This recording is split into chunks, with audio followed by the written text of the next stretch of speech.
All right, everybody, welcome back. It is episode 70 of Bonfire Sports. It is Monday, June the 15th. Mad Dog, man, we've got a little bit of news going on this week. It's not an absolutely packed episode as far as, new sports news, but I feel like this is like the point, like the calm before the storm, like, so to speak. Like, I mean, because it's like, well, it's always darkest before the light, right? Like, I mean, because we've got sports coming back now. We know when it's coming back. And like before, we had all this news about when is it going to happen, like when's the start date, stuff like that. And now like the NHL, the NBA, like we're kind of seeing when sports are going to be played. Like now I feel like is the most dead time of sports news. You know what I mean? Yeah, but it's coming up though. I mean we have golf, Oh yeah, got so golf. There's still NASCAR going on, and yeah, I mean, and so too. I mean, don't get me wrong. Now we absolutely loaded episode for as what we got. Also got a great interview, really interesting, really cool interview. Orion Woodard, former Cincinnati Bearcat. He played, back when they had like Brian Kelly and like it was I would call it the peak of Cincinnati football.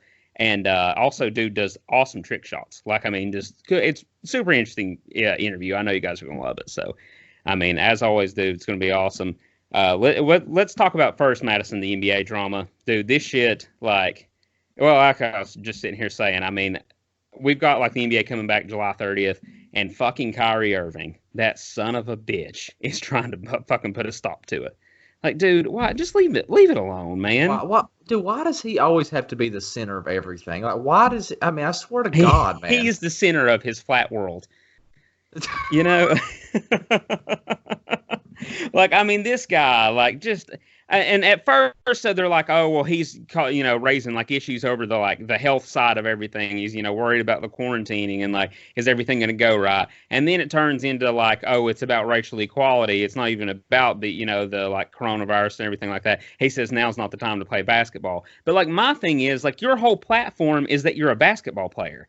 I mean, I get that these guys are more than athletes and stuff. Like, I'm not saying, the whole like cliched shut up and dribble thing, but like, dude, the only reason people even know you or care about you is because you are an athlete. You know what I mean? Like, Right. and I feel like if you were playing and like more eyes are on you, then you can get your message across more, you know? Yeah, for sure. I'm just beginning to think, dude, that Kyrie just doesn't even want to play. I really Like, I don't mean, think he likes yeah, basketball yeah. anymore. I don't either. I mean, if it's not about him or if it's not his way, I mean, he just wants nothing to do with it. And I swear to God, he's almost worse than LeBron. Oh, yeah, about making everything about himself. Yes. Yeah, that's why he tucked tail and ran, man. He was like, man, I got to be the center of attention. I can't stand it anymore. Well, he's nowhere close. I'm sorry. I don't know who he thinks he is, but I mean, I don't know what he. I mean, he had one good finals, and that was it. Yeah, now I will say this: he went crazy that final series, but yeah, Yeah. outside of that, I mean, he's just been a whiny bitch. I mean, Yeah. literally his whole like career, especially like he's lost his mind, man. And you had Dwight Howard come out and say something, and like I mean, and they're saying that's not going to cause controversy in the Lakers locker room. If you don't think LeBron James is going to walk in and bitch slap Dwight Howard over trying to postpone this season, then you've got another thing coming because LeBron wants this is his best shot. Like, I mean, the Lakers are, I mean, unreal right now. It's, one of the better teams he's had in a while. And, I mean, it's such a weird year and everything. Like, I mean, that he's looking at this and being like, man, this is my opportunity to get another ring, kind of close the gap with Jordan and everything. So he is probably, I mean, he might kill Dwight Howard over if anything was to happen with this. Yeah, for sure. And just what you're saying, man. I mean, if he has another shot to win one, it's this year, and especially now that he's healthy. I mean, usually he was taking these teams to the finals, and I mean, he was having to play the full game and being burnt out. So, I mean, now with him having damn near 3 months off, I Yeah. mean, yeah, Well, the only thing though is if he hasn't been like on a wine bender the whole time, I mean that might be a problem for him. oh, Peyton, he's been on that wine bender, trust me. He's been hitting the sheesh a little too hard. Yeah, I mean, yeah. He's been having Taco Tuesday every single day. yeah, that's what. But still, man, this is his best shot. I'll never, like, in a million years, like, as much as I hate him, never thought I would be like aligned with LeBron James. You know what I mean? Like, I'm on his side right now. I mean, but yeah, this season's got to happen, dude. Like, we all need it. The whole world needs it. Yeah, we gotta have it, man. So Kyrie, for the love of God, can you do this one thing for us and please just shut up Just shut and the fuck dribble. up. Yeah. We This is don't what mean we're that as asking a you to we don't mean that as a blanket statement for athletes, but Kyrie, we mean it for you, man. Just do. shut the fuck up. Like I mean, Jesus. He kills me, man. I mean, which I mean, I have a personal vendetta with him anyway. But yeah, I just like quit playing basketball. Obviously don't want to. Yeah, he don't. And honestly, I feel like he'd be like Terrell Owens, even if he's not playing the sport. Somehow, some way, he's going to get brought up in the news, and he's going to stick around from doing something stupid, saying Yeah. something like he shouldn't be saying. And God, I honestly have a vendetta with him too, and I don't even know why. I wasn't even a Celtic. He's just being a jackass. Yeah, he is a jackass, dude. Fuck Kyrie. But I mean, that's what. Oh, and Patrick Beverly came out and said something too. He said, "Listen," he said, "LeBron James wants the season to happen. It's gonna happen." Yeah, And I mean, they're going to listen to LeBron over you, Kyrie. I mean, that's oh just yeah, every time, every day of the week. So I mean, that is one thing that at least makes me feel comfortable about all this. honestly, that's probably what's killing him. That's probably because he knows LeBron wants this season to start, and he doesn't like LeBron anyways because he wanted to leave and it be the center of attention around him. So that's probably why he's disagreeing. If LeBron says he didn't want the season to start, Kyrie would probably be pushing for it too. Yeah, well, that's a very valid point. But all right, man. Let's switch to boxing real quick, Matt. So Tyson Fury, Anthony Joshua, they're apparently supposed to fight at the beginning of 2021. As far as I'm understanding, as long as they both win their next fights, which I think that Fury is fighting Wilder one more time. I don't know why. I don't know why Wilder wants to keep doing that, but I mean, I'm pretty positive that's how it's going down. And as long as he wins that fight, they'll fight Joshua. But from what I'm seeing, it's not going to be fought like in Britain, and they are both British fighters. You know what I mean? Like, I mean, this would be like a huge thing for them, and it's like supposed to be fought like in the Middle East or something. I just don't fucking get that. Like. Do you think just because like everyone in Great Britain are just like a bunch of pansies and they don't like push for fighting? I mean, I don't know. Is that true? Like, I mean, I don't know. It just feels like they're always, instead of just wanting to have any sort of confrontation, they're like Canadians and they just yeah. Well, it's don't. ever since we kicked their ass in 1776, they've just Yeah, they've kind of had their tail. Yeah, there you go. They kind of had their tail tucked between their legs for the past 300 years. So yeah. That's a valid point, but still, I mean, dude, this fight would be legendary. I mean, it might bring boxing back. yeah, it could, dude. I can't believe Tyson would actually fight Wilder before he fought somebody like Anthony Joshua. From what I read about it, man, I think he has to, like, something about, like, the belts and everything like that. I don't know 100%. Hand up, I don't follow boxing that much. I don't either, but so you might not even know this question. So what happens if one of them lose, or what if they both lose? I don't think that the fight gets fought right away. Then I think they have to postpone it, and then they have to get another fight, something like that. Like I said, don't keep up with boxing as much as I probably should, but like at the same time, boxing has fell way off, compared to what it used to be. Right. But I mean, like I said, this could be good for the sport. Could bring everything back. I'm excited to watch it. Like I said, it'll probably be at the beginning of 2021. This whole coronavirus shit's postponed to everything. So, but still, it's big news in the boxing world. Yeah. Let's move real quick, Madison. Let's get a little fucking pissed off again. Man, the MLB, fuck these motherfuckers. Like, dude, I mean, they're legitimately, I think since last episode, there has been like 5 more counter offers, and they just keep, like, they're getting shot down left and right. Like, I mean, and now it's not even like consideration. Like, I mean, literally, I saw the one go up for like the 89 game proposal, and it literally got shot down within the hour. Oh yeah. That's what I think it was Trevor Williams. I saw they said the MLB is giving the MLBPA until Sunday to and then they're closing the negotiation or whatever. And he said Trevor Williams said it was closed the second they hit send. Like yeah. I mean he was like we were not going to take that. And dude, like what gets me is then like I got that notification that MLB signed with like I think it's Time Warner Sports or whatever, but they it was $1 billion contract deal for like the MLB playoffs. And man, like that's what just fucking give the players a prorated salary then, Like yeah. I mean, obviously there's a lot of influx of money. Like I said, I mean, we knew that there were the fans was going to hurt up front, but the TV deal was going to get much more lucrative. So I mean, there's just no way. Like, just can you not give the fans something? You know what I mean? One fucking year. Like I mean, even if you have to eat a little bit of a loss, like just for us. Like I really am like at this point just dead set on they're not going to play. Like they're going to fully lock out. Oh yeah, I think so too, man. And it's just it's I mean it's crazy to hear that like they're willing to do that like and in like baseball for a year that's never happened before. Like that's wild to me that they're just that like so dead set on just saying, you know what, we're not going to play just because of just a tad bit of money. Are you kidding me? Like I baseball mean, is it's like the millions of oldest. dollars, but it's a But yeah, billionaire but is what is it's a that? billionaire exactly. But Yeah. like, I mean, baseball is the oldest sport in in the history of the American nation. pastime, Madison. Yeah, and you're just going to just say, you know what, we're not going to play. Like this could potentially ruin the future of the MLB. I know we talked about it last week, but like, are you owners willing to do that? Are you willing to put that in jeopardy? Apparently, dude. I mean, honestly, it's a shrinking league. You know what I That's mean? Like, it's wild. what they're not growing the game at all. If anything, the game has been dying for years as far as like, as far as like exposure to younger fans and everything like that, fans of different ethnicities and everything. Like I said, the average viewer of Major League Baseball is a 58-year-old white man, Yeah. and they have like, how can they not like turn the demographic a little bit? Like, I mean, they're like their main base of like, viewership is going to be dead in the next 20 years. And who's going to watch baseball? You know what I mean? Like,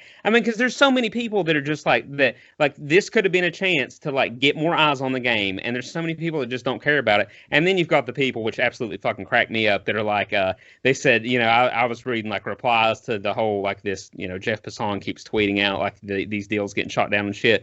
And this one dude was just so livid. He was like, he said, I'm done with this. He said, millionaires and billionaires fighting over pennies, which I mean, pennies is loose here.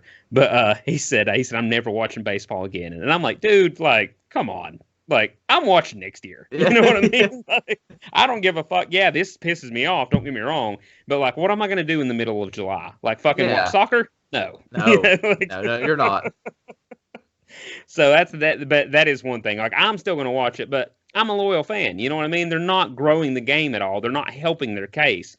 And that's what drives me insane about all of it. Yeah, it's crappy. I mean, I really hope that they play, obviously, but if they don't and this ends up affecting the future, like I just like I can't fathom a world where like baseball is just not a thing. Like I can't like wrap my head around if baseball ends up being terminated for the rest of eternity. Like I don't know. Like, do they just drop it? Do they just stop playing youth sports? Like, what happens? Do you just forget baseball ever was a thing? I don't know, man. I think that like I think that what'll happen eventually if the MLB doesn't get taken over by different people, like they need to make some giant changes. I think that like a new league will probably sprout, and you know what I mean. Like I think there will still be professional baseball. I just don't think it's going to be in the Major League Baseball. That is wild to me. Yeah, I mean, like I said, I mean, I'm not saying the next 5 years, but I mean, I think in our lifetime, that's where it's heading. Like I said, unless major changes happen. I mean, hell, honestly, you could take Scott Boras and his clients, and he could probably start his own fucking league up. You know what I mean? He represents like 90% of the money in baseball. So, I mean, that's just like, I don't know, dude. I hate it. And then you had Rob Manfred come out, and he guaranteed the fans that there would be a season this year. So I have never felt worse. You know what I mean? Like that it's not going to happen. Like he could have came out. I would have much rather him be like, guys, I don't think it's going to happen.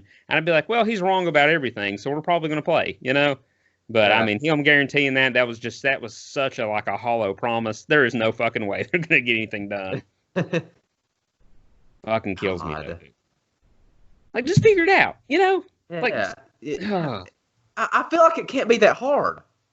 No, there's no way. Like, I mean, there's just, and this, I think this is a lot of like, and we've beat this topic to death, but this is a lot of like pin-up shit over the years between the players and the owners. It's always, a bunch of pettiness goes on between them, and this is just the pettiest shit that they've ever done, and it's just not getting any better.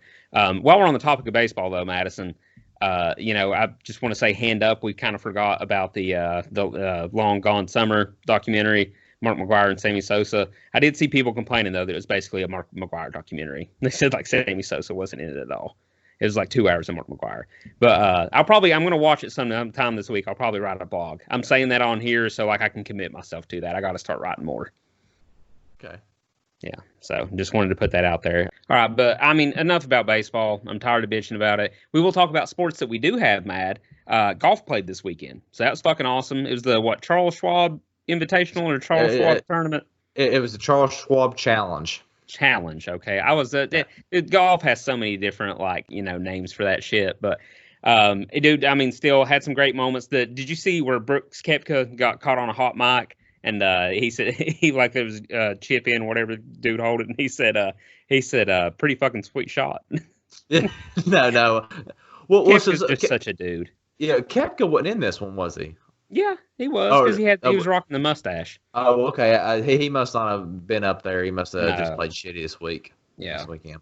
I think there's a lot of that though because just the long layoff period. I don't think anybody looked great. I mean, nobody that caught my eye. Yeah, nobody looked great. I mean, people had their days. I mean, I think if you probably looked at consistency over the whole thing, I think probably DeChambeau probably looked the best. Dude, I'm glad you brought up Bryson DeChambeau because I hate that motherfucker. Yeah, I do too, man. And he he made it a thing because if you watched him this week, dude, he looks swole as shit. And he looks a little chunky. I mean, I have no room to talk, but I mean, I thought he looked pretty beefy, dude. And he said, I don't know if we talked about this before, but DeChambeau and Koepka kind of jab at one another. Oh yeah. Koepka hates him because he takes way too fucking long. Yeah, and then DeChambeau called him fat or something like that. They were going back and forth calling each other fat, and then DeChambeau said he made it a thing to where that this year in the tour that he was going to be the biggest guy, the beefiest golfer out there. I don't know, dude. Brooks is still pretty jacked. Yeah. Well, I think he's only doing that to try to one up Koepka. Yeah. But still, but I'm Team Koepka on this. Don't get me wrong, I like golf, but DeChambeau is just a dude that takes it way too fucking serious. And it's funny because Brooks is so good, and he really doesn't care. You know what I mean? Really. Dude, the interviews of him being I don't even pay. He said he zones out holes 4 through 13, doesn't even pay attention. You know what I mean? He has no clue what his score is. Most of the time, it's just he's just out there fucking doing it because he's at the end of the day, it's just golf. You know, that's just that cracks me. And then you have Bryson DeChambeau who gets a fucking protractor out on the green and is sitting there with a fucking calculator and a little notepad, just just taking 4 hours for a putt. And he's just such a douchebag. And that hat, man, fuck you. Yeah, you know what I mean? Yeah, honestly, dude, he's only trying to do that to just try to get people to look at him. Because who wears those? I mean, nobody hasn't worn those since 1940, man. Dude, he looks like he should be in downtown New York, slinging newspapers, in the 1920s. Yeah. Yeah, that's what I'm saying. Nobody wears those anymore, dude. And he's only trying to do it just to get people to look at him. Such a fucking nerd. He's just such a fucking nerd. He's got a very punchable look. He does, but he did probably consistently. I know he didn't win, and that goes to Daniel Berger. He's the one who took home the one everybody thought was going to win it this weekend. Yeah, for sure. I mean, but as far as consistency, I'd say DeChambeau, and then Schauffele played pretty good too. Yeah, Xander Schauffele did look good. I actually had a little money on Rory, so naturally he fucking did terrible. Yeah, he did have that. Everybody did terrible, yeah. Yeah. I mean, everyone was kind of close. I mean, you look at some of the leaderboards, you had Spieth who was tied at 10th, but he was only, 4 shots back. That's not bad. Right, no. That's just a big weekend for the course. The course had a good weekend. Yeah. Yeah, for sure. But yeah, man, but at least, hey, live sports, Yeah, I'll take it, man. And, I like watching golf. Especially watching, one of the majors is obviously very fun to watch. But even just this, it was live golf, and I watched it all weekend. Just because it was some sort of challenge to watch. My only complaint is, and I know I saw Austin Blackburn, our other co-host, sent me a video of it. DeChambeau was wait, dude, they need to stop waving at the non-existent crowd. You know what I mean? It's might have been funny the first time, but literally all weekend they'd they'd go get their ball out of the hole, wave it, you know what I mean, to nobody. I'm dude, that was just that got beat to death. That needs to stop. That's my biggest complaint about the whole ordeal. Maybe it's just so natural to them, it's just a part of it. As soon as they go to, no matter if they just triple bogeyed and they got in the water hazard, as soon as they get it, Throw the hand up or whatever. Yeah. But yeah, I don't know, man. I guess like I'm associating that with Bryson DeChambeau. I hate it. Yeah. Which I think is fair. That's fair. All right, man. Let's hit our interview real quick. Orion Woodard, like I started the show off talking about it. Like I said, former Cincinnati Bearcat. Does all these cool trick shots and shit in bowling. I mean, it's unreal. I've never seen it. It's one of the most unique things I've seen on the internet. I legitimately don't know how this dude hasn't got like famous off this shit yet, but it's coming. I really do believe that. And like I said, super interesting interview. It's a little something different than what we've done, with previous interviews and other athletes. Like, I think it's really cool. I think you guys are going to enjoy it. So, like I said, let's hit the interview and then we'll do our segments on the backside. All right, everybody. I'd like to welcome on the podcast Orion Woodard. It's a little. Did I say that right, by the way? Yeah, you did. Yeah, okay. Just making sure. But it's a little bit different of an interview. Usually we have, college athletes, football players, or minor league baseball players. This time, and we'll put a video out showing, all the highlights and stuff. I'm going to put a little compilation together for you. We have a trick shot bowler on here. And, dude, I got to say, man, I'm just, like, impressed by all the videos I've seen. Yeah. But first thing I was going to ask, man, like, where does the inspiration for this stuff come? Because, like, that is such, like, a unique thing. I have not seen anybody else, like, on the internet doing this. Actually, like, I actually play college football, too, at the University of Cincinnati. I was going to ask you about that here in a little bit. That's what I saw. Yeah. Looked you up a little bit. Yeah, but no, it started with my friends. I had these friends from the gym, and like we worked out together all the time, and they always challenged me to do different workouts and stuff, and then I rose to the challenge and did those, and then we found out like our local town had a 25-cent bowling night, and we started doing that. Because who doesn't love it like a quarter night, Right. Oh, yeah, for sure. Throw some quarter pitchers in there with it, and I mean, you've got a good time. Yeah, right. They actually had like $20 pitchers and stuff. So, well, I mean, yeah, it wasn't bad, but it's close. We're close to the city, so. Right, yeah. But get what you can get. Yeah, but we started doing that, and then they started challenging me to do different bowling shots. And I was starting to accomplish those, but nobody would believe it because I wasn't recording it. Right. So then I just started recording the videos, and now I'm up to probably around 80 videos. Dude, I mean, that's what. So when did you start doing this stuff? And right now, it would be like 2.5 years ago. I gotcha. Yeah. Sorry to keep cutting you off, dude, but I mean, I just like my thing is like I just don't know how you're not famous from it yet, honestly. Like I said, it's such a unique thing. The funny part is I'm famous on other people's pages, not my own. Yeah, that's what we're gonna have to work on that because, like, I will give you this. So I tweeted the video, the one you threw the two balls simultaneously. You rolled the first one, it went down, got a strike. I mean, and then, but. Like, I mean, within seconds, you were on it. You're like, hey, that's my video. I was like, whoa, holy hell. Like, how did you find that fast, man? My great friend, he's one of my best friends. His name is Mark Spurlock. He actually tagged me in it or, like, sent me the link, and then he follows your page. And then that's when I just commented on it. Because I don't get on Twitter too much, but he's telling me I should to get my name out there more. Dude, you've got to. We're going to have to work on the social side of things because, like, I mean, with your Instagram has more followers and everything like that. But, dude, we gotta get that content out there, man. I mean, that's going to take off if the right people see it. Like you said, I mean, that's what, like, I pulled it from, I think, the Twitter account's The Whistle. And I think I've seen another one of your videos like on Athlete Swag on Twitter. Like you said, videos are getting pulled. You're just not getting the credit for them yet. Yeah, exactly. And like there was this one page that had over 20 million views, and I was getting no credit for it. Yeah, we can't have that. You got to send them a message. You could be like, "Hey, man, you're gonna have to tag me in that next time." Yeah. But what happened? I think why it got so much recognition at first, somebody found me. The news company was called Catered News. They're like a British company. And I actually signed with them, but we had like a falling out and stuff. So I left that company, but originally they sold out a lot of my videos, and that's what got it out there. And I didn't get any recognition when they sold the videos out, though. Right. Well, that sucks though, man. I mean, but, I mean, stuff like that happens when, you're dealing with like, creative control over content and stuff. But I mean, yeah, like I said, we got to get those videos out there more, dude. I mean, I promise, like, we're going to start putting them all over the page. I thought those were awesome. Like, I mean, I mean, not just to blow your ego up, but dude, I was floored by some of these things. Like the two balls on the 7-10 split, like in one hand, that takes some unreal grip. Yeah. No, I saw somebody else attempt that, and that's what gave me the idea to do that.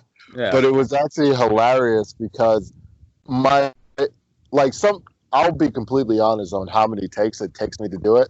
Okay. My first time trying that, I actually got it first time. No way. My friend put his hand over the camera. I shit you not, it took me probably like 5 months to get it again. Oh shit, dude! Like, I mean, honestly, at that point, you almost can't be friends anymore.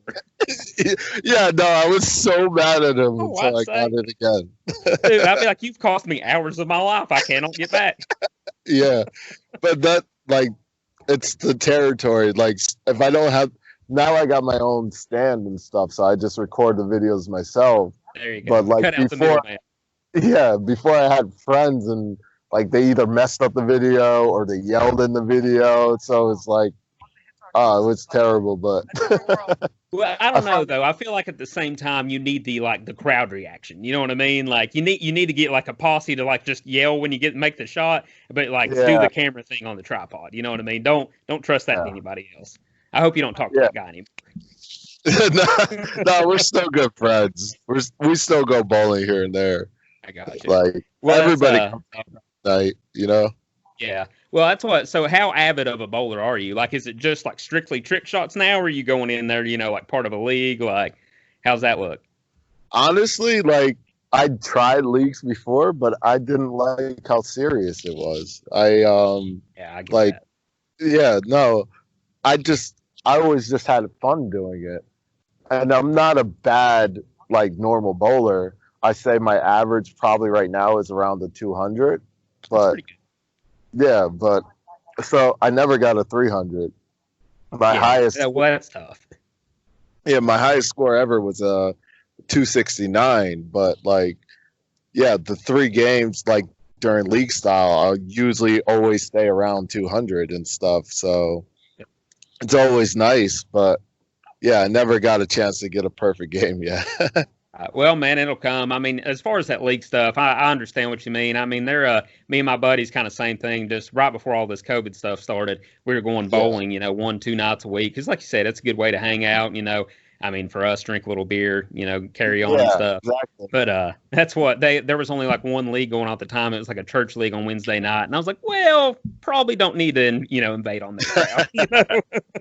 Yeah, like, exactly. I mean, more power to them. Great people. But like, I mean, I don't think they're going to want us there. But, no. Because when we go on Tuesday nights, we get like maybe 10, 15 games in, Oh, yeah, for sure. So we get a bunch of games in. Because how they make money on it or whatever, they don't start it until later. They don't start it until like 8:30, 9 o'clock. Right. And then from there, they're open until 12, 1 o'clock.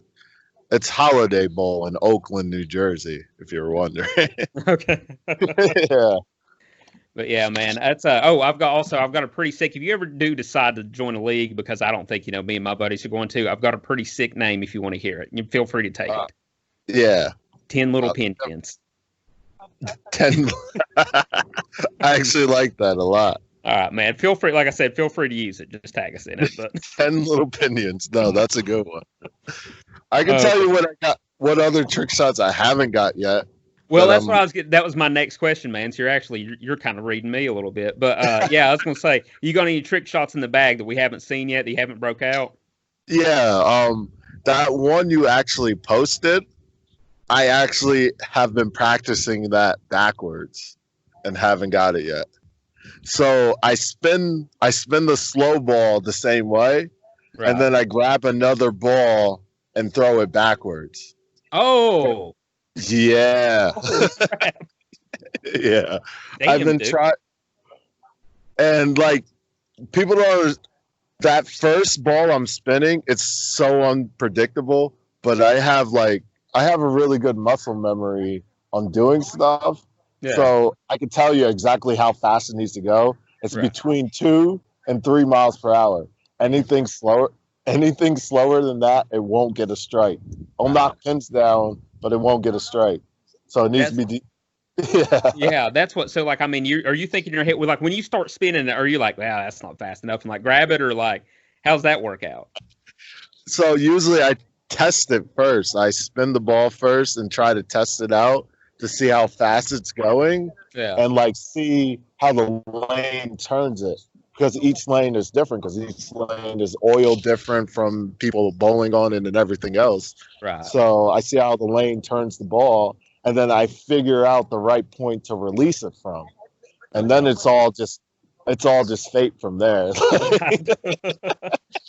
Yeah, man. I mean, that's what. Well, talking about the lanes being slick and stuff, we actually go like on money nights every now and then, and see, like, I don't know a whole lot about bowling. You know, I'll be honest with you, but you know, I mean, I'm not any good either. But I can get a strike occasionally. You know, that's why we go on money nights, try and make a little money. But I feel like, and it's probably just because I suck, but I feel like they, like, you know how there's like the point where like the oil isn't supposed to be as thick anymore, and the ball's supposed to bite and like break.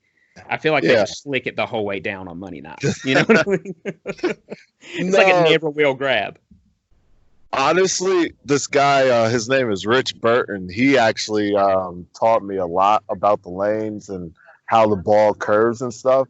And the problem is, like, when you get later in the day, they don't oil it again. And that's where the problem is, because when you start bowling on it repeatedly, the oil gets stretched out to the dry spots. So that's probably why it feels slick all the way down the lanes. Right. Yeah. Well, that too, and like, I mean, I'm not, you know, like I said, I'm just a casual bowler, but I will just like take the ball and rub it on my shirt, and I'm like, yeah, that's good. I got all the wool off of it, you know. Yeah. No, I'll probably do a little about that. Honestly, I'm like I got a little bit more technical, but I'm the same way though. Like, I just like to go out and just do fun stuff, you know. Right. Well, that's obvious, dude. Like, I mean, that's you doing that stuff. Like, I don't know, like, I mean, any person that could go in there and repetitively, like, do, like, I mean, how much practice does that take? I mean, it's unreal. Like I said, the shots that you pull off here. Like, some of them I got first try. Some of them I get within 5 tries. And then there's some that took like 50, 60 tries. Like, But once again, it's all during quarter night. So it's not like I'm breaking my pocket trying these trick shots. Right. Well, that's smart. Like, not a whole lot of overhead doing that. Yeah, because some people are thinking I spent millions and millions of dollars, like, not millions, thousands of dollars playing. But I'm like, no, I go on quarter night once a week. It's not. It's not like I'm. Yeah, it's not like I'm breaking my back, and it's only for 2 hours. So. Yeah, true, dude. Well, that's what I'm digging the tank top. By the way, anybody watching for YouTube, you got, it says muscles and pizza. Is that a personal? Like, did you make that, or like, is that a brand? No, it's a brand. It's from my good friend's restaurant. It's he owns Brother Bruno's Deli and Delivery. It's in Wayne, New Jersey, but they have like these insane dessert pizzas and everything else. But he also owns like a workout company called 4Gains, and they sell like supplements and stuff. And like, I always try to help my friends out and wear their business and stuff. Right. And yeah, no, he's doing very well for himself right now. And like, he's been getting on Food Network and stuff like that. He's one of the top pizzerias in the country, actually. Dude, that's awesome. That's why I'm gonna have to get me one of those, but it just says like pizza, because I would feel out of place where it just says muscles on it. Don't need that. Yeah. Don't want to lie to anybody. But you brought it up earlier in the interview, man. You said you played for Cincinnati back in the day. What was it? Was it the 08 to 2010 or 07 2010? Was it somewhere in that range? Yeah, it was 07 to 2012. Okay, I got you. Or the 2011, 2012 was my last season. Okay. Yeah. Dude, that's what I was looking up a little bit. So, like, you played for Brian Kelly, right? Yeah, I played for him. What was that like? It was very interesting, you know. I can guarantee that. He seems like a pretty fiery dude. Yeah, he was he's more like, he's a great guy, but he's like a business oriented guy, you know, and like it's strict and it's all business. Right. So He's a no nonsense type. I could see that. yeah. If you don't come in knowing it's a business, you're not going to succeed that great. You know, Right. if you come in like thinking like it's a business and I got to present my opportunity and all this stuff, you'll be fine. You know, so I didn't get the opportunities I wanted, but like I got to see the field each time like we had a game. You know, Right. I Well, that's what. started on Go ahead. I started on every special teams and everything like that. So Oh, dude, I mean, yeah, that's awesome. I mean, as far as like, I mean, you can't knock being a Division I athlete at all, no matter yeah. how much playing time you saw or being on the field, like you said. I mean, my question about Brian Kelly, have you ever seen him without, like, when his face wasn't red? Or is he just So once or twice. okay? I was gonna say it probably wasn't often, but I didn't know, like maybe in the locker room or something. I know on the field it is 100% blood red the whole time. I Yeah, feel like he might have a tiny anger issue. I actually did track there too, at Cincinnati. I did the 100 and 200. Oh, that's awesome, man. I mean, that's like, I mean, did they like was that part of the scholarship deal or like how did that No, work out? my scholarship was only for football, and then one year I did track. I was in the best shape of my life, but Oh, I guarantee it. my schedule was ridiculous. I'd Like, say, man. I mean, you'd have to be in great shape to be like, well, I'm going to do track and field for shits and giggles. yeah, because like a lot of kids that come out of high school, they don't understand that football and college is all year round. It's Oh not. yeah, Yeah, it's not just during the season. So I did football practice in the morning. We did morning workouts and everything, and then I went to class until about 3 o'clock. And then after 3 o'clock, I had track practice from 3:30 to 6, and then I went to night classes from 6 to 9 o'clock at night. dude, that's insane. And that's what, Yeah, which, you see the NCAA's made a couple changes, but, I talk about it on this podcast a lot. I am very anti NCAA as far as like the way they abuse student athletes, because that right there is just insane. I am too. I am too. Okay. Because I'm glad we're on the same page.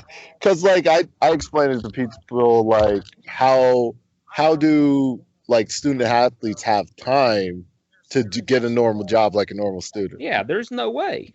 Yeah, Like, how do you expect them to live?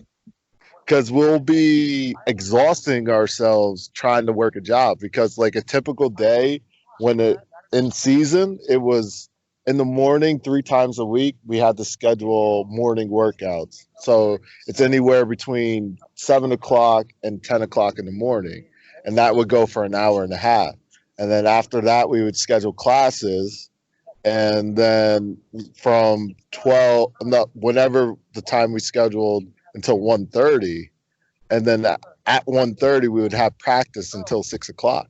Damn. Yeah, That's what, like, I mean, how would you come up with time? I mean, yeah. that's insane. I mean, You but can't.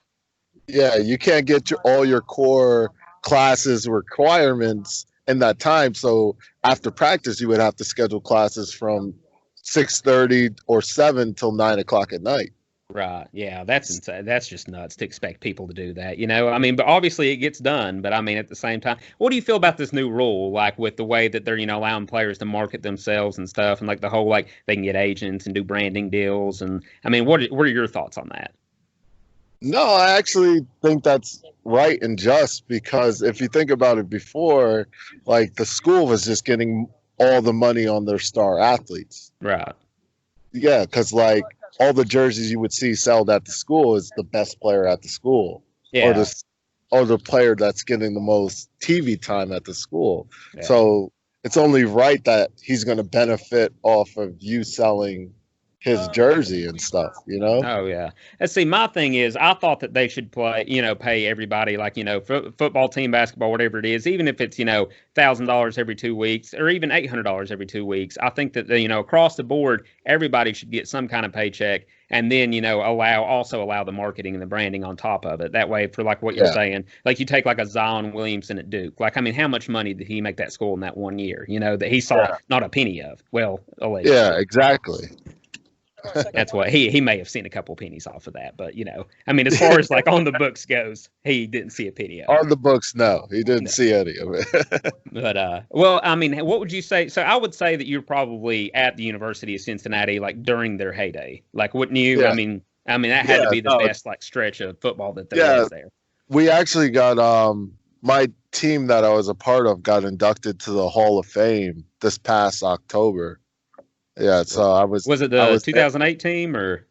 It was the 2010 team. Okay. The team that went to the Sugar Bowl. Okay. We got inducted. We were third in the nation. Yeah, that is right. That's what I was going to say. I mean, that's what right through that time period. See, I'm a big WVU fan, so at the time I wasn't a big fan of your alls.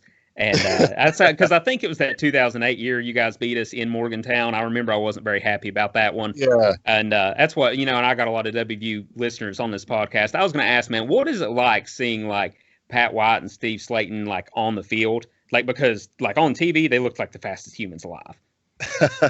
No, it's great. Like anytime, I love playing great competition because it always put me in the perspective where I'm at or what I have to work for. Because like I'm an athlete true and true, like that I want to get better at what I do. So I want to do things to the best of my abilities. And if there's people better than me, then I want to work towards that, Oh yeah, for sure. Seeing guys like that, it was inspiring, like seeing guys tear up the field or do work on our team. It was pretty inspiring, Oh, I'd say so. I mean, and I've had this take, which, I am biased because I'm a WVU fan, but I say you take Pat White and put him in today's game. I mean, he's probably a number one pick. The way that football is played now, I mean, I don't know how you feel about that, but he might be. But I think he's a high first rounder. You know what I mean? Like, just as far as like you look at guys like Lamar Jackson and like Pat White was doing that, 10 years ago. Maybe not to the level of success as far as throwing the ball, because Rich Rod just wanted to run it down your throat. But I mean, that's why he had the capability and the arm strength, in my eyes, to be that good. Yeah, no, he was definitely a great player. The one year they beat us, like. We were supposed to win, but our quarterback broke his arm that game. That's tough. We played. We were playing in the Bengals stadium. I remember that game. I think I remember that game too. What year was that? I'm not positive on the year, but I remember it. I remember the game because everybody was so upset when our quarterback broke his arm. Oh yeah, because that's just doom right there. Yeah. We that's just went down. It's hard to overcome. That's all right, man. So, what was your favorite memory? Whole time at Cincinnati, or as far as your playing career? Like, what's the one play that stands out to you? My one play. No, my last game probably because we played at the Liberty Bowl, and I was running down on kickoff, and the guy dropped the ball, and I recovered the ball. So it was just nice to do something like great like that. Yeah. That's a huge moment too, like you said, about Liberty Bowl and everything. Yeah, and then the other one that I'm really proud of, like when we made it to the Sugar Bowl, being third in the nation, we played Tim Tebow that game, and I had the first tackle of that game, so that was big for me too. Yeah, that is huge. That's what I mean. Like anytime, especially, I feel like. I mean, people don't look at it that way, but kickoff and like kick return, I mean, those are the biggest hits, I mean, that's like the most physical. I mean, people just running wide open. I know they're trying to take that part out of the game, make it a little safer. But I mean, to me, that's when the most action happens. Yeah, no, definitely is. They really shouldn't take it out. But oh, no, that's how I feel the same way. I mean, what you sign up for when you get into football, Exactly. I always felt they just need better, like health insurance things instead of changing the rules of the game. Health insurance stuff after the game and stuff. They need better situations like that. Right. And that goes along with, with now these players can make a little bit of money. I agree. I think the university needs to provide some kind of health care and everything, for athletes that I mean, especially because there's guys that, don't go on to the next level. And, if they've suffered CTE or anything like that from college, like they're just screwed. They're on their own, Yeah. No, I feel the same way because I actually hurt my knee in college, my meniscus. Yeah. I'm missing 90% of my lateral meniscus. Ooh. And like, it's always been a problem, but I don't know, like, they don't help out anymore. I got that injury. I got that injury in college, so where am I at now? Yeah. Not that I blame them, but I feel like it should be something since I contributed to college and I wasn't the mess up at the school. I got a scholarship. I mean, I got my degree and everything else, Exactly, yeah. Yeah, that's what the NCAA, they still, I mean, I know they're moving in the right direction a little bit, but I mean, they've got a lot of stuff they need to fix. Yeah. But man, I mean, that's all the questions I had for you and stuff, dude. Just I really appreciate you coming on the podcast. I feel like no problem. Anytime, man. But dude, I mean, keep the trick shots coming. Like I said, I don't know if I don't know if I'm going to air this Monday or the one after, but I'll let you know. I'll shoot you a message if you want to listen to it.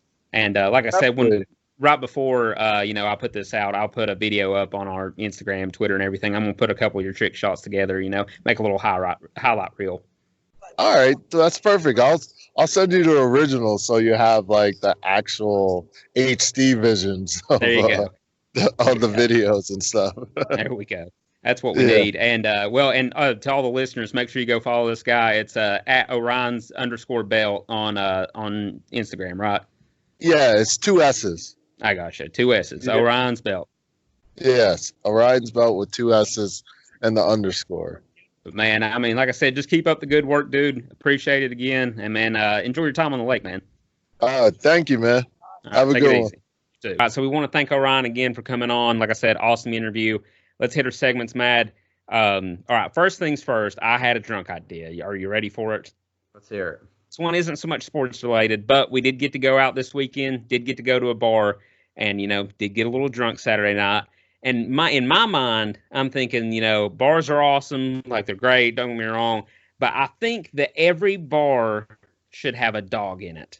Like, I think that would be the coolest fucking thing in the world. Like, super clean dog, you know what I mean? Like, they keep it groomed well, it's not shedding all over people, you know what I mean? Like, the dog has to be well kept. But like, dude, there is nothing like being drunk and seeing a dog. You know what I mean? Like, you're just so fucking pumped. Like, I mean, at least I am anyway. I just can't. I can't wait to give it boops and like all the little like pettings and stuff and just like scratch their belly. Even if it's a homeless person with a dog, I stop and pet their dog. You know what I mean? Like, I do. I mean, me and one of our buddies, we were like in downtown Nashville. I was stopping and petting homeless people's dogs like crazy. So if they had a nice clean dog in a bar for me to pet, that'd be fucking awesome. See, I just don't know if you can like do that. Like, I don't know if you you're saying have a nice clean dog, well taken care of, but inside of a bar. Like, I don't know if starters can be able to do that. Like, I feel like this dog's going. I thought this dog's going to have the mange. He's only going to have 3 legs. Well, no, like I said, it's got to be it's got to be up class like establishment. I mean, I'm not saying, especially it's got to be smoke free because don't want to like expose the dog to like. I was going to say now starters probably can have. Yeah, that's what I'm saying. Could do that. Starters. The dog wouldn't have made it past its puppy stage. Yeah, no, definitely has to be like a smoke-free environment, where you have to go outside to smoke and stuff. That's one thing that starters could do to like win me back. You know what I mean? Because I am pissed because there's not 6 inside anymore. Like, get a fucking dog. You know what I mean? Like, put a dog in the building, and I'd be, I'd completely get over it. I probably wouldn't even go outside to smoke because and guys, I don't smoke like regularly. I smoke every time I get drunk. I can't help myself. I don't know why. It's just part of who I am as a human. But put a dog inside. I probably won't even go out to like smoke. I'd just be super pumped. And 2, added bonus, Madison, the dog has to have like a bar trick. You know what I mean?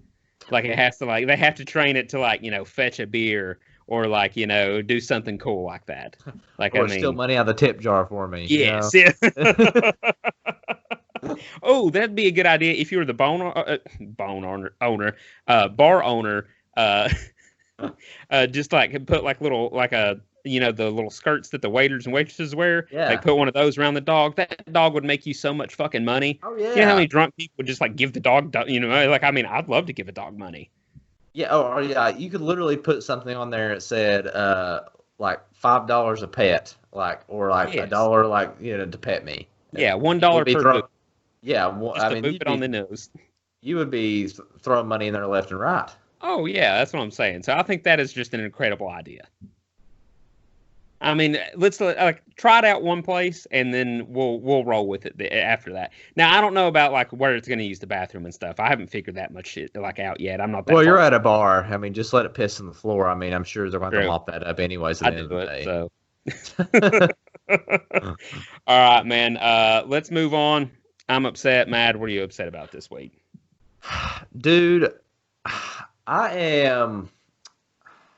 Let's see. I am upset that Twitter does not have an edit button.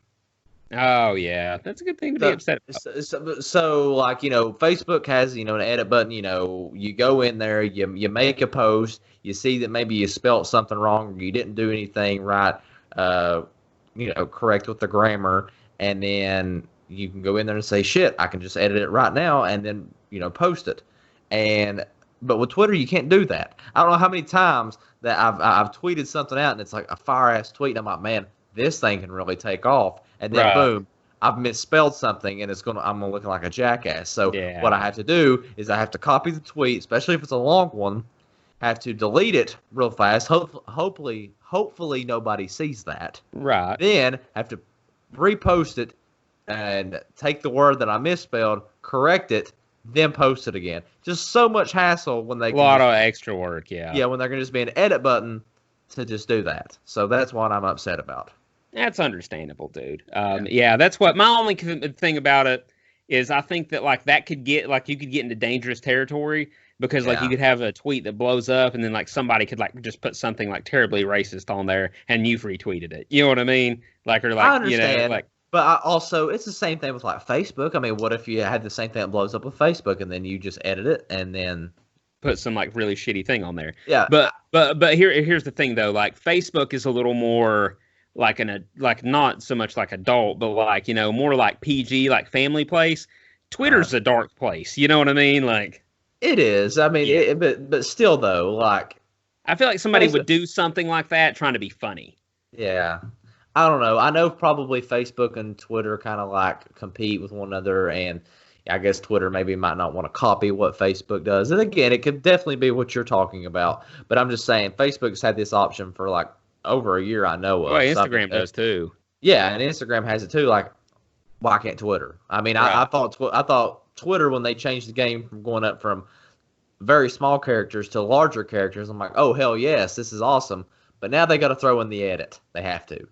Yeah, that's true. I think you should be limited to what you can edit, though. You know what I mean? Like, I feel like they should have some kind of, and they got the technology to do it. Like, you can't change the tweet in its entirety. You know what I mean? Like, you have to like just make spell or like add a spell check, like like button. You know what I mean? Like to like where like you said you could just hit like edit and then hit like correct spelling, and then it would just like fix it for you. And then but then you run into like how many people it would be like tweeting ducking instead of fucking. You know what I mean? Like right.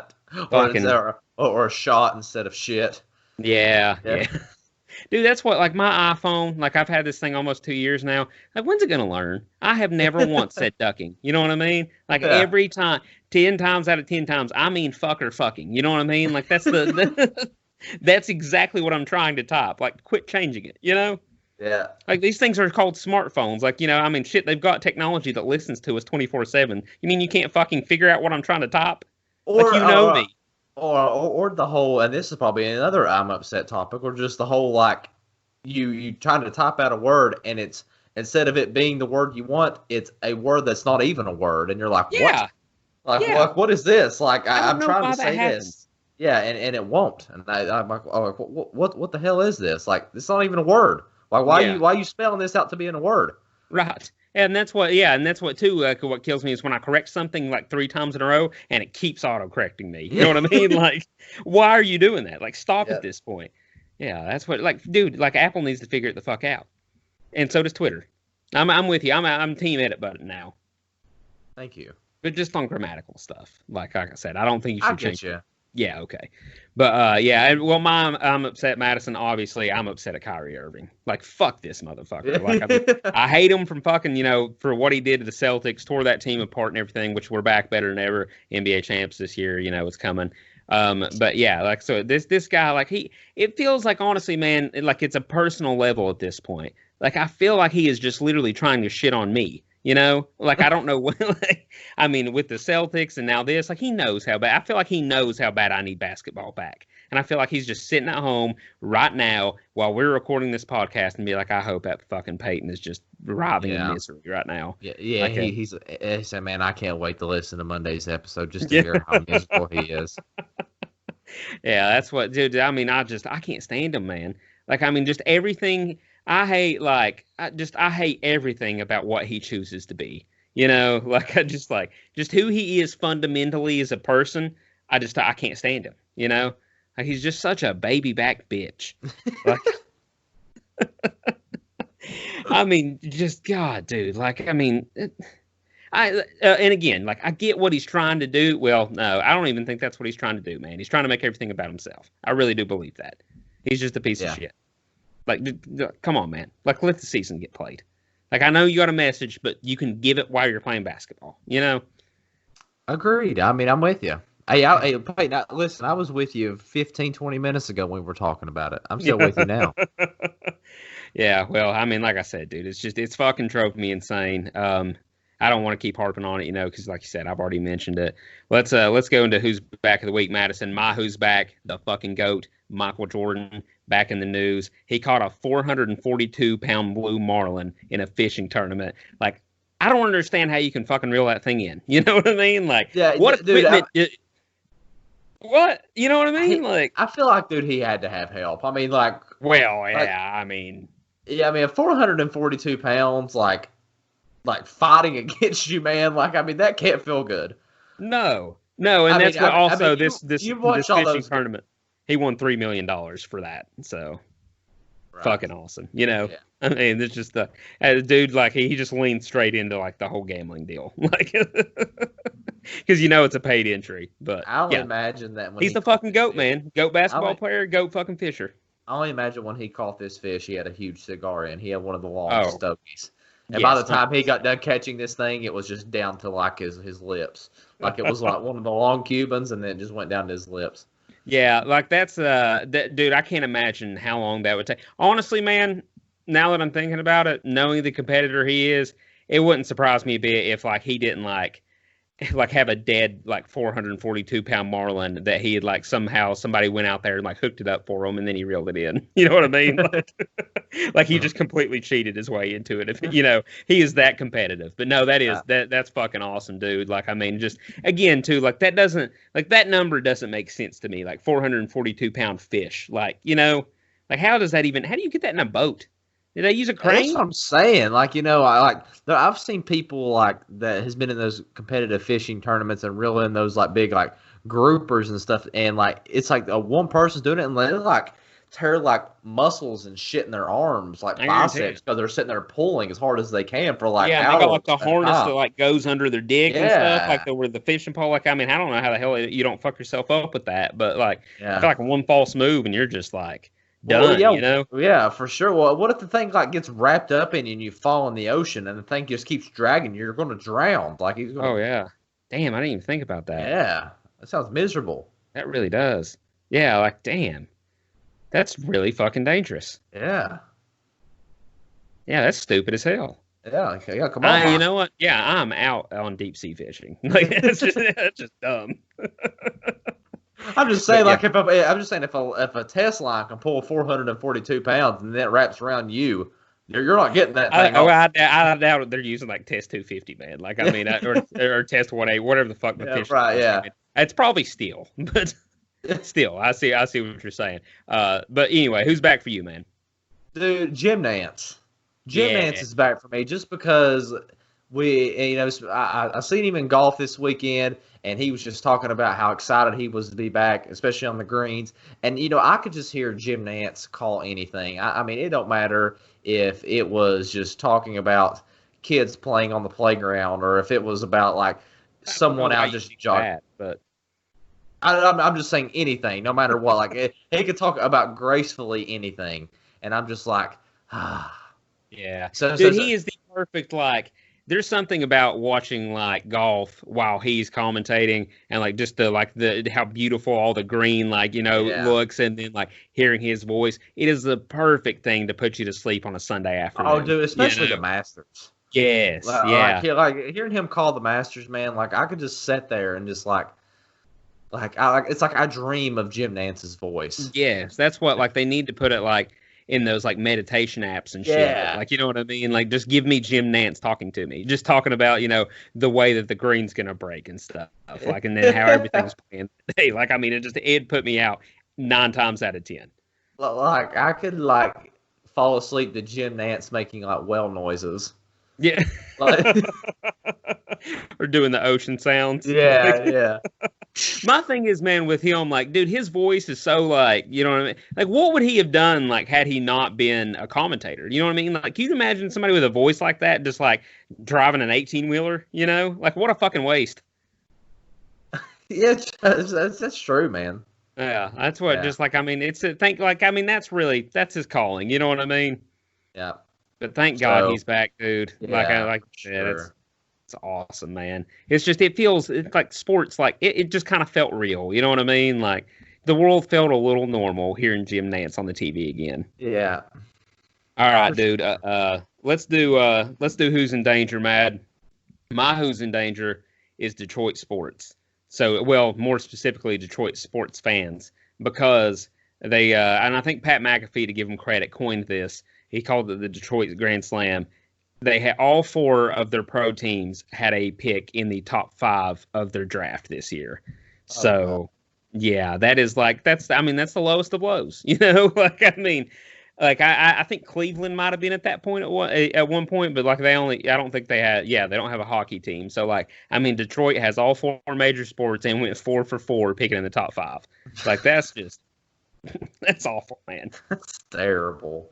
I mean, that city's a joke anyways. That's what I was going to say. Like, Yeah. I mean, there's like parts of it that are like getting ran down with like rabid dogs, and like buildings are falling in on itself too. Like, and then like on top of that, like a guy can't even get off his shitty work at the like Ford factory and like go where he's making like, $15 an hour and has lost 4 of his fingers and then has to go home and every team he roots for sucks ass. Like, I mean, that's the worst life. I mean, those God bless them. I mean, Eminem that came out of there, thank God. Those have to be the toughest people on the face of this earth. Yeah. That's what I mean. Hell, they had probably who was going to be the best running back of all time, and he quit mid-career. Like I mean, and possibly the best receiver of all time. Yeah, also quit mid-career. Like, oh yeah, that's just so yeah. That's my Who's in Danger. It's just there's any Detroit sports fan. Like I genuinely I feel sorry for you. Yeah, I'm with you, man. Well, mine who's in danger is Dion Sanders' son, and that is Shedeur Sanders. He is actually a quarterback. He's going to be a quarterback. He's in the class of 2021. But the reason why he's in danger is because he's been working out with Tom Brady. And I'm truly afraid that if he works out with Tom too long or he's in too close of contact with him, he's going to get molested just like Tom's kids get molested. Tom's not going to be able to resist and just make out with him. Yeah, I mean, literally, this headline just threw me through a loop. It's just the ESPN one. Buccaneers quarterback Tom Brady puts Deion Sanders' son through workout. What kind of workout? Yeah, that's like... what. Is this a J. Cole? I want to see you work out for me, or like? Oh shit, yeah. So that's a good one, man. Like, I mean, that's what Dion. You got to have a better like grip on the situation than that, dude. Yeah. So I mean, he's just a menace to society. Yeah, I mean, incest, son of a bitch. So. All right, man. Let's see. All right. Let's hit our viral story real quick before we hit our power ranking. Okay. Let's see, dude. So my viral story of the week is it was called, I believe they're referring to it as Sex Island. So there's this deal that like you could I think you pay $4,500 yes. for endless amounts of alcohol and marijuana and you get like two. They hook you up with two. I'm pretty sure, I don't know exactly where this is or how this is legal, but they hook you up with two women. You get to have unlimited sex with them all day. And like, dude, like to me, I don't know what your take on this is. That's a giant waste of money. You know, like, Yeah. I mean, I get that, it's more than likely people that have the money to do that. But like $4,500 doesn't seem that unreasonable. But like at the same time, like I can only like drink so much beer in a day, right? So like, I mean, it's not even to say like I couldn't even drink a whole case in a full day like that, right? Right. So that's right there is, $25-$30. And then, the weed, I can't probably smoke $10 worth of that if I'm drinking that much. So, I mean, there again, so we're out $50 total so far. So you mean to tell me, and then you're going to be crossfaded. Yeah, and then I'm going to pay $4,400 to have sex with two women that I'm not. So I'm going to pay basically $4,400 for 10 seconds, and like I mean, and then the rest of my day's shot. So I mean, and then I'm just fucked up beyond belief. So I could do most of that at the house by myself. Right. For a lot cheaper. Yeah. I mean, I can watch porn twice and get the same amount, get the same thing done. That's just my take on it. Like I said, I don't know how you feel about that situation. I just don't think it's that great of a deal. Yeah, I mean, you know me, you know how cheap I am anyway. So I mean, as soon as you said $4,500, I don't care if there was 1,000 women on the island and just you, and you own the island. Yeah, and you got your money back. I still don't feel like that would benefit if you just me. had to pay a 2% surcharge, like Yeah. Yeah, that was way out of the question for you to begin with. Yeah, for sure. Okay, but that's just my take on it. But awesome barrel story, guys. For fellas out there, I mean, that's something you may want to look into. Me personally, I think it's a waste of money, but yeah, if you got the money to do it, hey, go for it. Yeah, fuck it, literally and figuratively. All right, so power ranking, Matt. I wanted to power rank, and this is something that like kind of hit me off the top of my head, but I want to power rank the best kinds of sleep.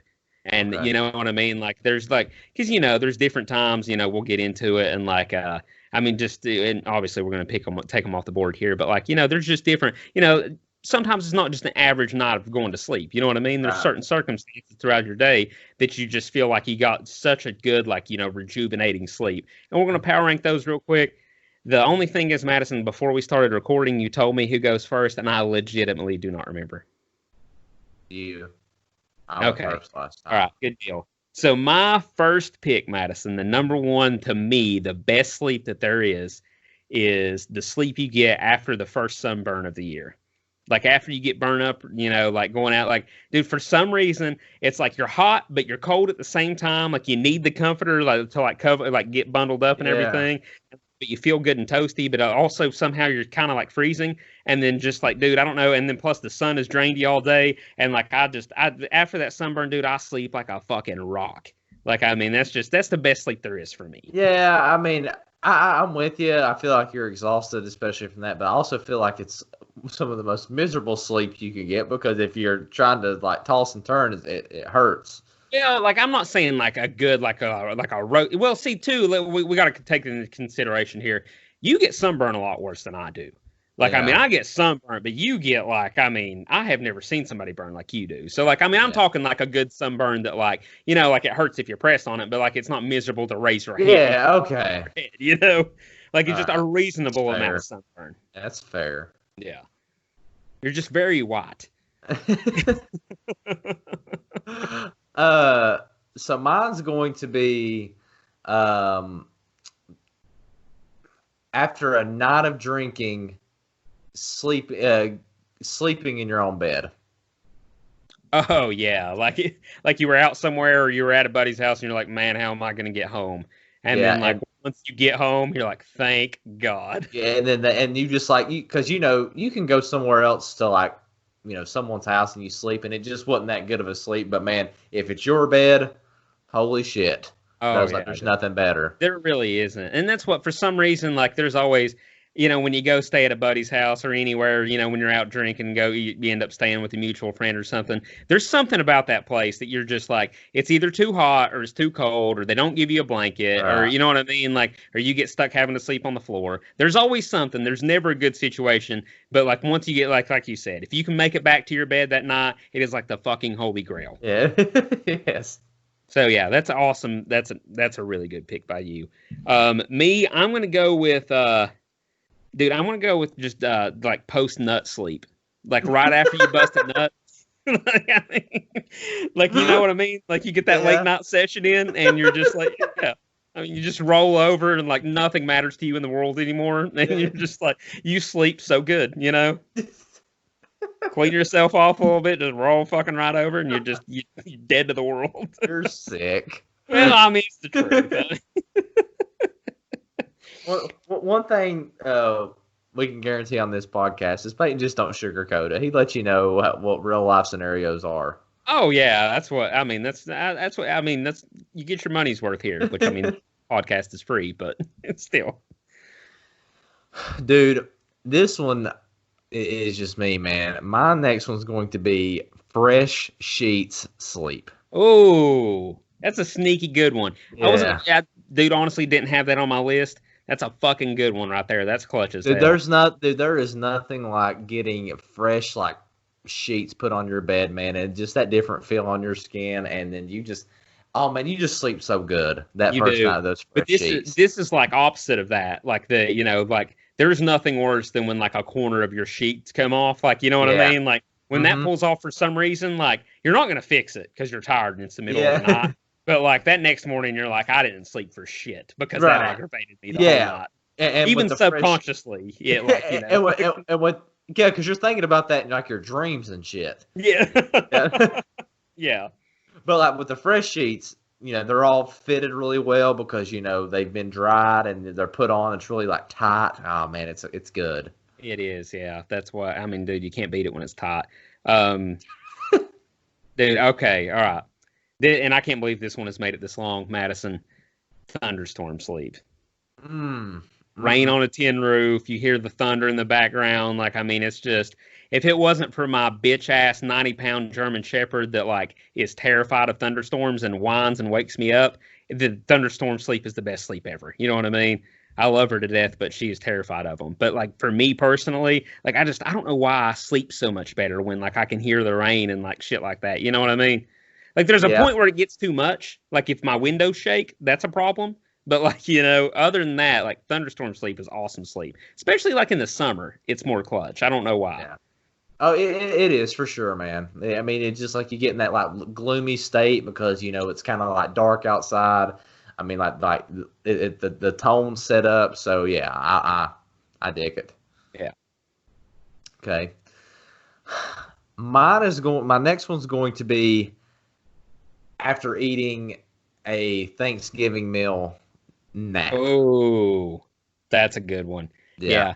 The turkey, like, I mean, just, and being that stuffed, like, I mean, because I don't know if you're like I am, but there's literally like never a Thanksgiving dinner where I don't just feel like complete shit. Yeah, well, that's the thing. Is like you literally eat till like you can't eat no more. Like literally to the point like where your stomach is killing you because it's like over like capacity.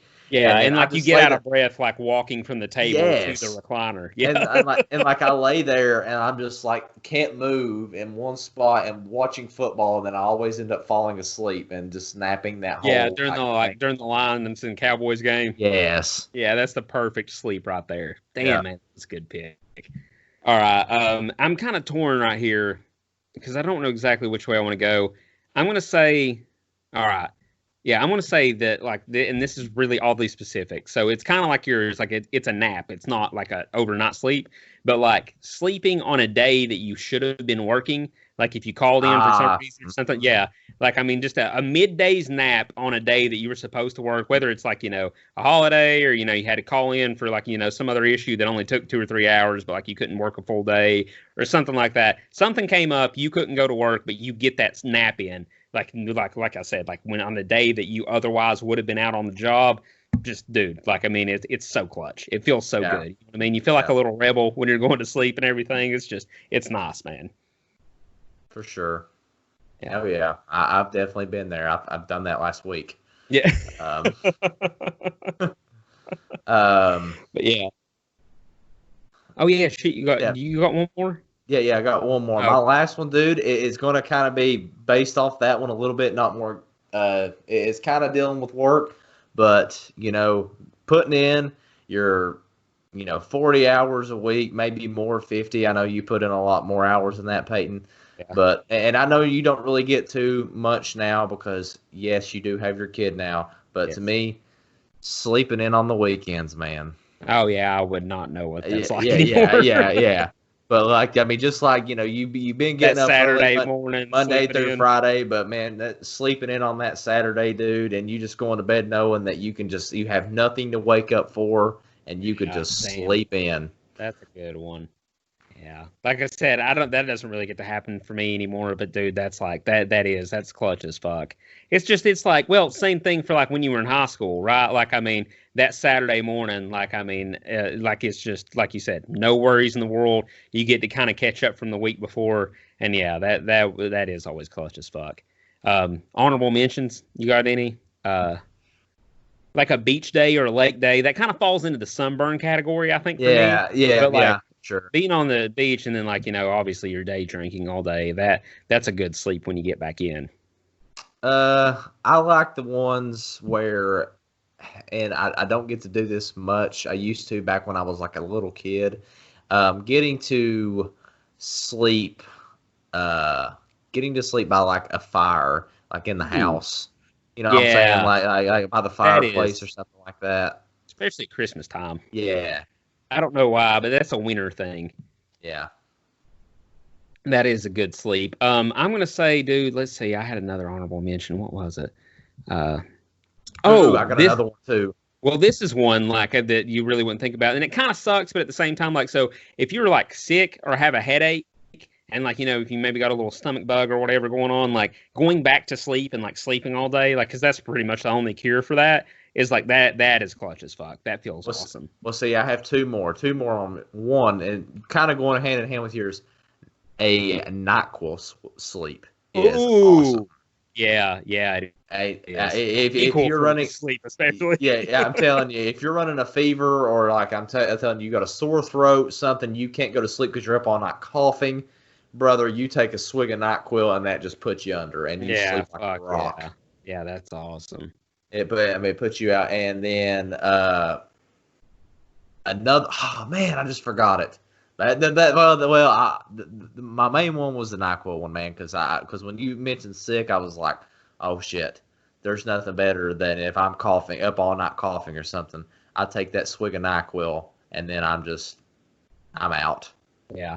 Well, I did think of it. I don't want to forget it. I'm sorry for interrupting you. No, you're good. But the one where you wake up in the middle of the night, you go take a piss or something, or you don't know what time it is, and you have to wake up at in the morning, but you wake up with 4 more hours left to sleep, and you're like, Thank God. Yes. Thank you, Jesus Christ. Yeah, because I woke up 30 minutes before my alarm clocks went off, and I'm like, son of a bitch, I'm never going to be able to go back to sleep. But you wake up 3 hours. It the whole time. Yes, but you wake up 3 hours before you have to go back to go to work. You're like, oh hell yes, man, I got 3 hours. Yes, that's like you said now. And then there is nothing worse than waking up 25, 30 minutes before your alarm. Yes. Even I would say anything under an hour, because an hour you're like, okay, I can do this. You know what I mean? But 25, 30 minutes, you're like, fuck, might as well get up now. But yeah. Oh, this one is oddly specific for me. But all right, so I hope there's listeners that relate to this. But so that sleep when you go to bed on a Sunday night, an NFL Sunday night, and you're not down money, dude, that's just that's so awesome. You go to sleep with not less money than you woke up with that morning, because you're gambling all day and you had some winners, especially if you win that Sunday night one, man, and it brings you back. You just go to sleep so content. You're just I'm not a complete fucking dumbass. Those are rare. I will say that. Those are very rare for me, but those just there's nothing like going to bed just up on the day, That's clutch as hell.